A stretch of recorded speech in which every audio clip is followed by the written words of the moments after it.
अरमान आने वाले एपिसोड में रोहित की जगह ले लेगा विद्या के कहने पर। आज के एपिसोड में आपको सबसे पहले दिखाया जाएगा कि रूही की तबीयत खराब है और अरमान और अबीरा दोनों मिलकर उसका ख्याल रख रहे हैं।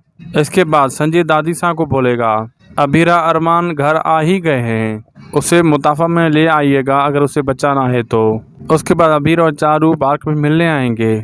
यहाँ पे अबीर को पता चलेगा कि अबीरा और अरमान घर वापस आ गए हैं तो उसे अपनी बहन के लिए चिंता होगी। उसके बाद मनीषा रोहित के लिए प्लेट लगा रही होगी। मनीषा बोलेगी अपना आदत बदल लो।